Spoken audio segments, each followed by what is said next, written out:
The goal of knowing what we don't know is a special kind of goal, not like most people have. Everyone wants to know just to know.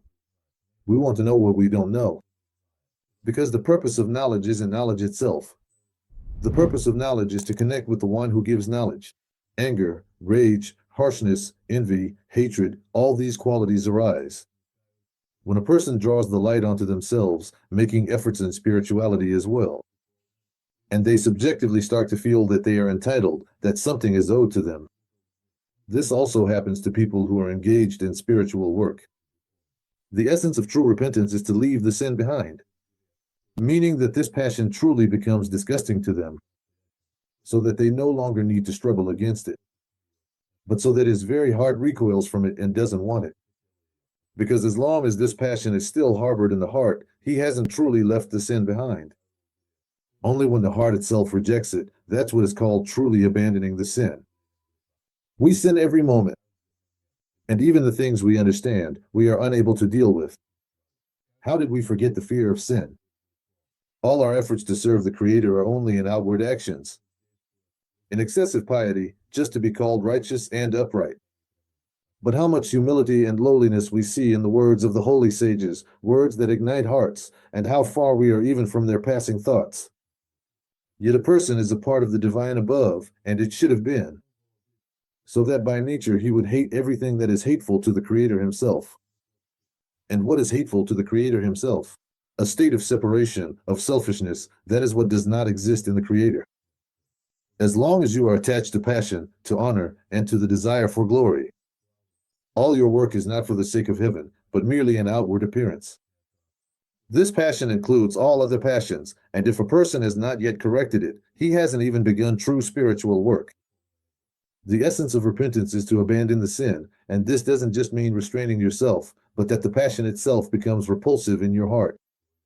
Not so that you have to fight against it, but so that your heart itself no longer desires it.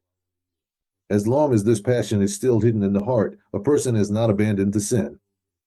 Therefore, for someone who does not yet feel aversion, at the thought of drawing light to themselves and for themselves, they have not yet begun their service. It all begins with what King David said, "You who love the Almighty, hate evil." No actions are required. You only need to reach this feeling, this perception, this hatred for living disconnected from unity, disconnected from the Creator. In reality, the war with the evil inclination never ceases, not in any place, not at any time. There is always and everywhere the work of the heart, as is known from the book. One must always be attentive to this. And a lot of inner concentration is required to calmly reflect in your heart on what you want to do, whether to permit or satisfy your desire. This is the essence of the work, the beginning of wisdom, the fear of the Creator. That is, this is exactly what the sages said. This is what the Almighty commanded. Do this. This means remove the evil inclination from your heart. Just as He is one in His world, so let your service be unified in your heart before Him, and not a heart for yourself, not two-faced. Not like the fools think, as if serving the Creator means studying all day, praying with intention, performing all sorts of pious deeds, while the fear of the Creator is forgotten in their hearts. They don't want to work on themselves, only on outward actions. So they can be called righteous and pious, just for show, to let everyone see how many good things they do. But such work is not meant for the Creator. Sometimes, you even need to step back from study and prayer. If it is the will of the Creator, in order to protect yourself from sin.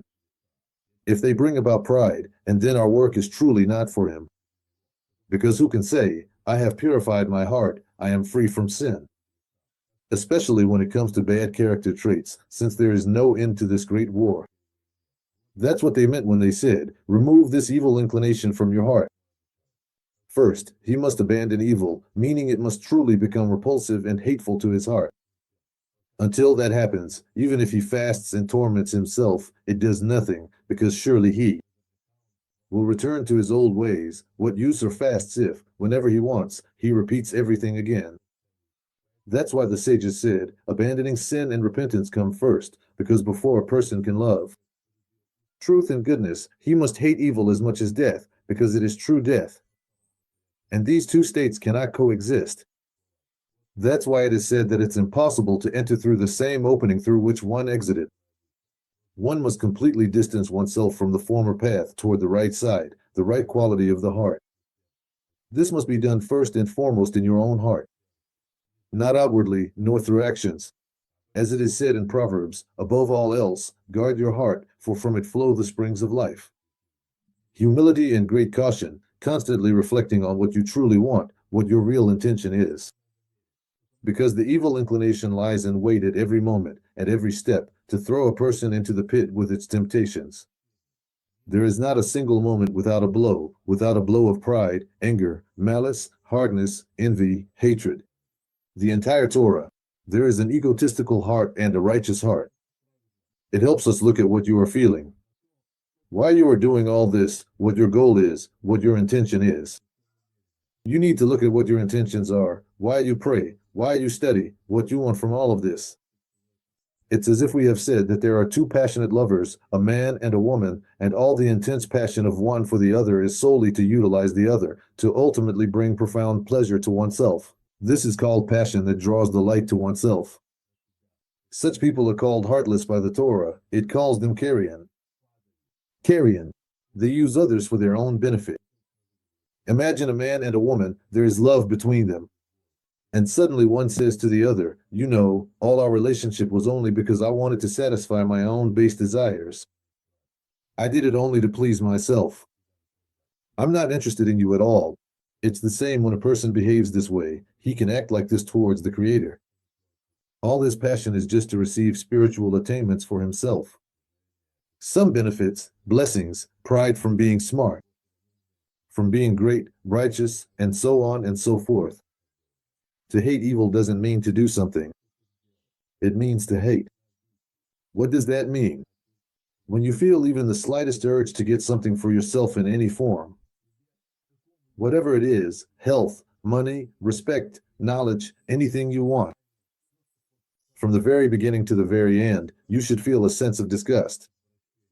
If that feeling arises in you, you can make use of the lack, the passion. If it doesn't arise, and you have this feeling like, yeah, I deserve it, give it to me, yes, yes, yes, everything for me, health, money, thoughts, feelings, desires, pleasures, thrills. All of this for me, if that's your state and you're comfortable with it, then you are in a terrible state of impurity. But if you feel like you don't deserve it, and you don't live for yourself, and you wonder, how could I possibly be owed anything? Why is this coming to me? I don't really exist on my own. There's a shared field. Only after this, when you've reached this state of hatred toward evil, only then can you start to do good. You can awaken a sense of lack. To shine light onto others, everything is good. But if not, then it will all go into impurity. Whatever you do, whatever you might need, it will all eventually turn into pride, into egoism, and into disconnection from the Creator. Each of us, to some extent, feels significant in something, feels that something is owed to us. These are the nuances, the subtleties that a person must identify within themselves and heal themselves from. And if they can't do it on their own, then they should ask the Creator to intervene and heal them from it. That's why he says it's not about the actions, because many people come and start doing a lot, studying a lot, praying a lot, doing a lot of yichudim, helping a lot. But all of that is good. It's all excellent. But look, what goal are you pursuing inside yourself? What do you want from all of this? So that, in the end, the Almighty will serve you. You keep doing all this, doing, so that He gives you health, money, success, beauty, wisdom, understanding, whatever it is you want. Or do you want to bring Him pleasure? Where is your attention, on yourself or on Him? Only you can figure that out. No one else can see it, only you can see it. So start with this. If you want to make progress, hate evil. And what is this evil? You've been told. It's that desire that pulls everything toward itself, for itself, and to itself. You weren't told to fix evil. You weren't told to destroy evil. You weren't told to cleanse yourself of evil. You were told to hate evil. So start practicing hatred. This is what hatred means in spiritual work. It's not about some actions. It's what you have to do inside yourself. By responding to the actions of your inner world, which pulls the light toward itself, and makes you a separate being from the collective field,